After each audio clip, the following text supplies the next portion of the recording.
हरे कृष्णा, राधे राधे। हमारे चैनल में आप सबका स्वागत है। हम हैं आपकी सखी वृंदा देवी दासी। सभी वैष्णव भक्तों के चरणों में कोटि कोटि प्रणाम। आज आप सबके लिए लेकर आ गए हैं जन्माष्टमी स्पेशल वीडियो, क्योंकि ये जन्माष्टमी हम सभी भक्तों के लिए बहुत ही ज्यादा स्पेशल है ना। क्योंकि जन्माष्टमी के दिन हमारे लाला हमारे घर में आते हैं, हमारे गोद में आते हैं। तो ये दिन हम सब के लिए कितना ज्यादा स्पेशल है ना। तो इस जन्माष्टमी को हम कैसे पालन करें ताकि हमारे लाला बहुत ही ज्यादा खुश हो जाए। तो चलिए आज जन्माष्टमी स्पेशल वीडियो लेकर आ गए हैं। और हमारे बहुत ऐसे भक्त भाई बहन हैं जिनके मन में ढेरों सवाल है जन्माष्टमी को लेकर। चलिए उन्हीं सवालों पर थोड़ा सा चर्चा करते हैं। आज का पहला सवाल कि जन्माष्टमी महोत्सव पालन कब हो रहा है 2024 में। तो यहाँ हम आ गए हैं वैष्णव पंजिका लेकर।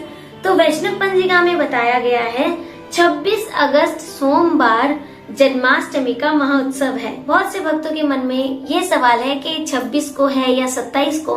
तो देखिए वैष्णव पंजिका में बताया गया है 26 अगस्त सोमवार को है जन्माष्टमी महोत्सव। इसीलिए 26 अगस्त को हम पालन करेंगे ठाकुर जी का जन्माष्टमी महोत्सव। जय हो, जय जय बिहारी लाल की जय। तो ये 26 अगस्त हम सभी के लिए बहुत ही ज्यादा स्पेशल है। तो हम इस दिन को कैसे पालन करें। देखिए अगर आप मंदिर के आसपास रहते हैं तब तो आप बहुत ही आनंदित हैं, क्योंकि उस दिन आप मंदिर में जाकर ठाकुर जी का मंगल आरती दर्शन करके, दर्शन आरती दर्शन करके, ठाकुर जी के मंदिर में सेवा करके अपना दिन पूरा ठाकुर जी के काम पे बिता सकते हो, ठाकुर जी का सेवा करके बिता सकते हो, बहुत ही आनंद से रह सकते हो। लेकिन जो घर पे है और मंदिर नहीं जा सकते, उन्हें क्या क्या करना है घर पर। उस दिन हम अवश्य कोशिश करेंगे सुबह सूर्य उदय से 1.5 घंटा पहले जगने का, क्योंकि बहुत से भक्त ऐसे हैं जो सुबह मंगला को नहीं जाग पाते। इसीलिए उनके लिए बता रहे हैं कि उस दिन हम अवश्य कोशिश करेंगे सूर्य उदय के 1.5 घंटा पहले नींद से जागने का। नींद से जागने के बाद खुद फ्रेश हो जाएंगे, स्नान संपूर्ण करके ठाकुर जी को जगाएंगे।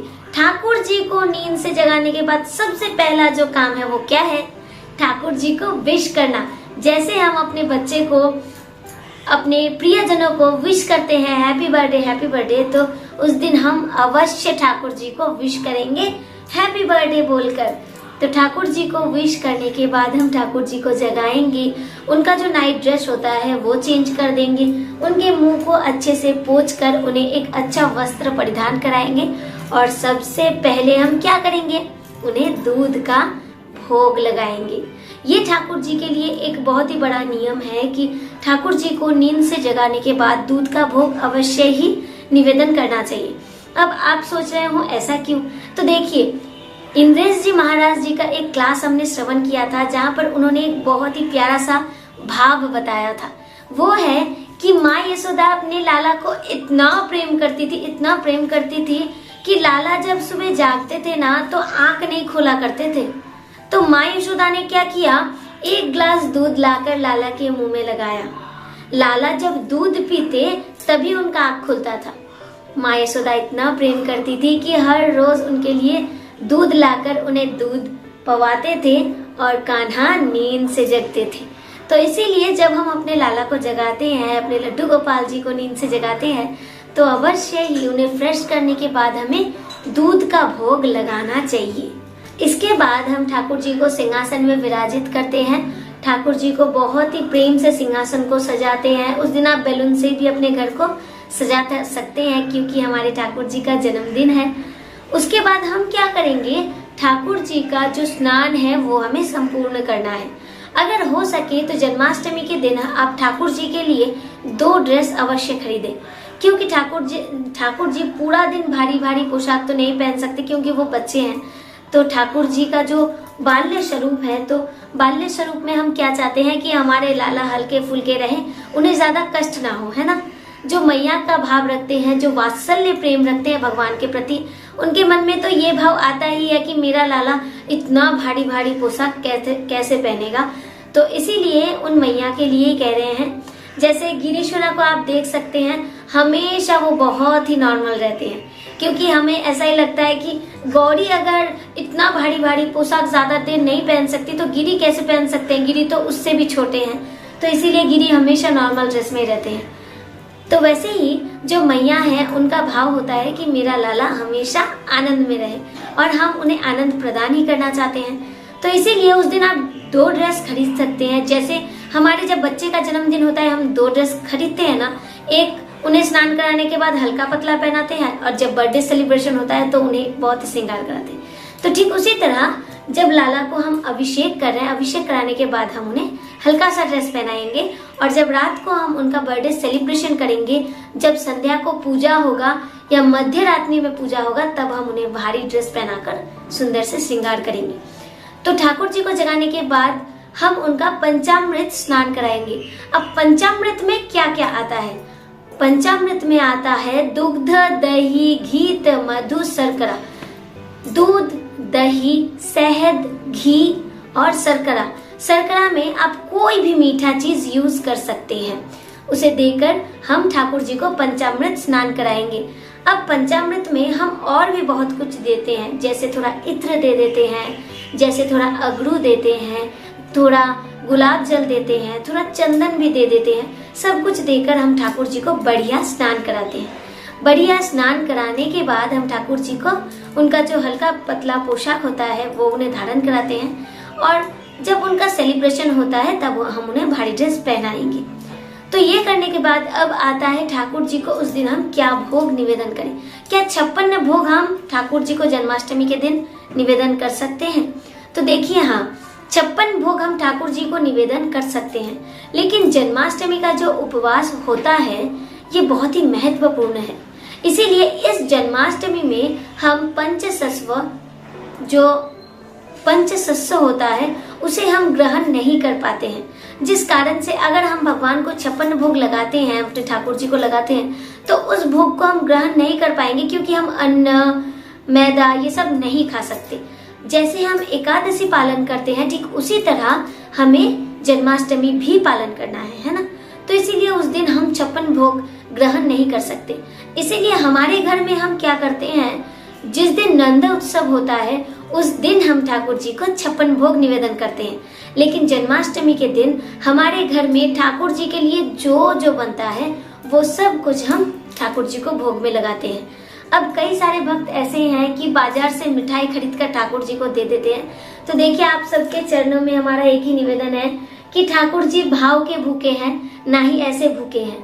तो अगर आप ठाकुर जी को भोग लगाना ही चाहते हैं तो अपने हाथों से जो भी बनता है वो ठाकुर जी को आप भोग लगाइए, ना कि आप ठाकुर जी को बाजार से खरीद कर कुछ देंगे। और अभी तो YouTube में अवेलेबल रेसिपी आपको मिल जाएगा कि हमारे ठाकुर जी को क्या पसंद है। आप सर्च करोगे तो आपको सब कुछ मिल जाएगा। तो आप देखकर भी ठाकुर जी के लिए बहुत ही प्रेम से भोग बना सकते हैं। ठाकुर जी भाव के भूखे होते हैं। हम ठाकुर जी को प्रेम से, भाव से जो भी निवेदन करते हैं ना, ठाकुर जी उसे ही ग्रहण करते हैं। आप सबके चरणों में एक ही निवेदन है, अगर हो सके अपने हाथों से ही बनाइए और ठाकुर जी को प्रेम से भोग लगाइए। इसके बाद सवाल है कि जन्माष्टमी के दिन क्या हम केक कटिंग करके ठाकुर जी का महोत्सव पालन कर सकते हैं, जन्मदिन का पालन कर सकते हैं? तो हाँ, अवश्य कर सकते हैं। शायद आपने हमारा पुराना वीडियो देखा होगा कि जन्माष्टमी के दिन हम अवश्य ठाकुर जी का जन्मदिन महोत्सव पालन करते हैं ना, केक कटिंग करते हैं। खुद केक ग्रहण नहीं कर सकते क्योंकि उस दिन हमारा उपवास होता है, लेकिन जो भी छोटे छोटे बच्चे होते हैं ना, उन्हें हम अवश्य ठाकुर जी का केक प्रसादम कराते हैं। अब यहाँ आपको और एक बात भी ध्यान रखना है कि बाजार से आप केक लेकर आओगे और उस केक को ठाकुर जी कटिंग कर रहे हैं, आप ठाकुर जी को भोग लगा रहे हो, ऐसा नहीं होना चाहिए, क्योंकि केक ज्यादातर नॉन वेज ही होता है। तो इसीलिए हमें ध्यान में रखना है कि ठाकुर जी के लिए जो केक हम कटिंग कर रहे हैं, जो केक हम लेकर आ रहे हैं, वो वेज होना चाहिए।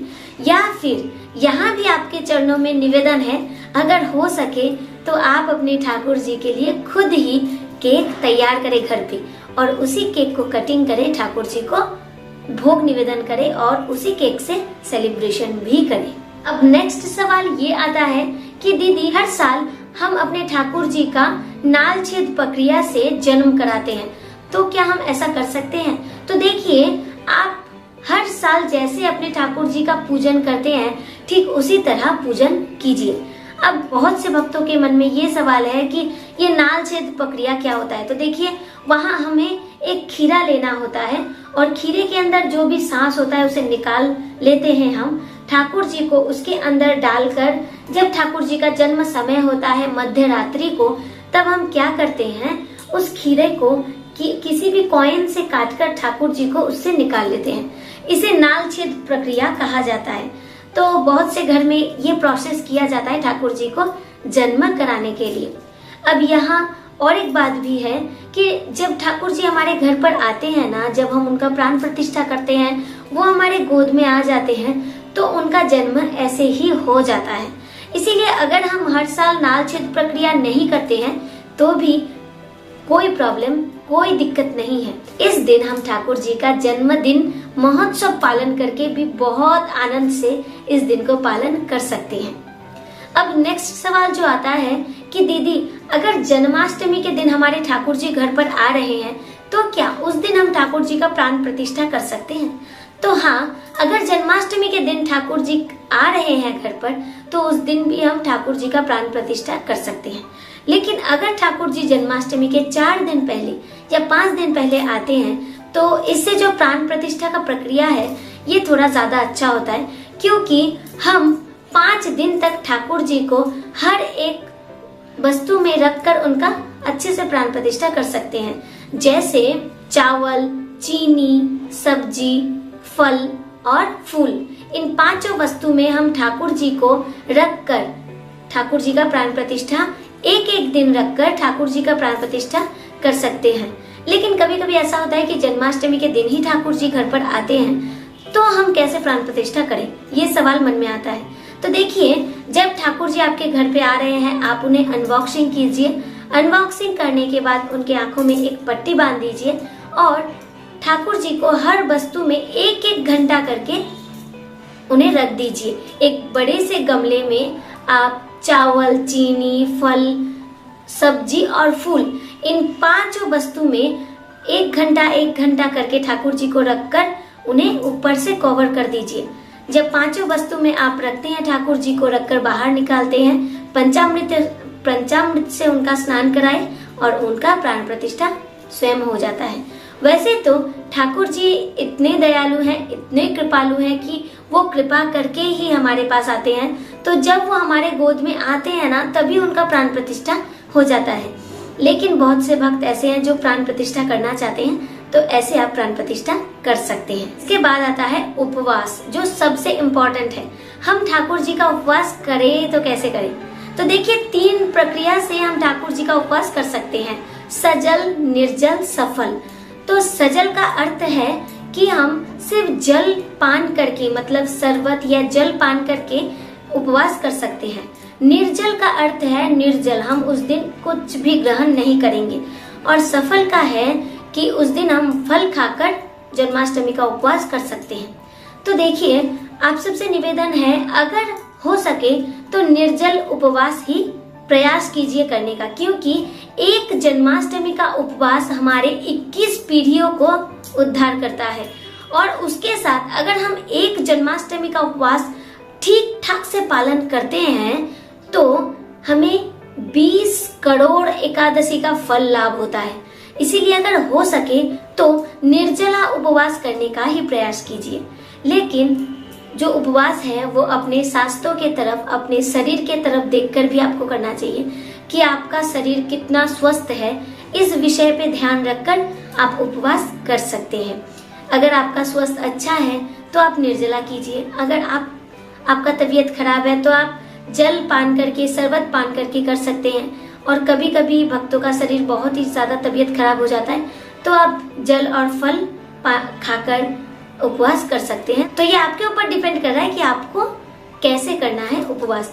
आप अपने ऊपर ध्यान रखकर उपवास कीजिए ताकि खुद को स्वस्थ रखकर आप ये जो जन्माष्टमी का महोत्सव है ठीक ठाक बहुत ही महा आनंद से पालन कर पाए। बस यही था जन्माष्टमी का कुछ इम्पोर्टेंट सवाल जो बहुत सारे मित्र ने, हमारे बहुत सारे भाई बहन ने किया था। हमने प्रयास किया आपके सवालों का जवाब देने का। अगर कोई भी भूल हो तो प्लीज हमें क्षमा कर दीजिए। हमने बस प्रयास किया, हम जैसे अपने घर पे ठाकुर जी का जन्माष्टमी पालन करते हैं वही हमने आपके साथ शेयर किया। आप ऐसे बहुत ही प्रेम से ठाकुर जी का जन्माष्टमी महोत्सव पालन कर सकते हैं। अगर जन्माष्टमी को लेकर आपके मन में और भी कोई सवाल है तो प्लीज हमें कमेंट में बताइएगा। आपके सवालों का जवाब देने का कोशिश हम अवश्य करेंगे। तो चलिए आज बस इतना ही। आप सभी को जन्माष्टमी की अग्रिम हार्दिक शुभकामनाएं। बहुत ही आनंद से रहे, बहुत ही प्रेम से रहे और बहुत ही प्रेम से पालन करें ठाकुर जी का जन्माष्टमी महोत्सव। जय जय जन्माष्टमी महोत्सव की जय हो हमारे लाला की। तो मिलते हैं नेक्स्ट वीडियो में। ऐसे ही अपने गोपाल जी के साथ हमेशा खुश रहे, बहुत हंसते रहे। हरे कृष्ण कृष्ण कृष्ण हरे हरे, हरे राम राम राम हरे हरे। और जन्माष्टमी के दिन ज्यादा से ज्यादा नाम जाप कीजिए। Hare Krishna, Radhe Radhe. Thank you for watching. Hari Hari बोल।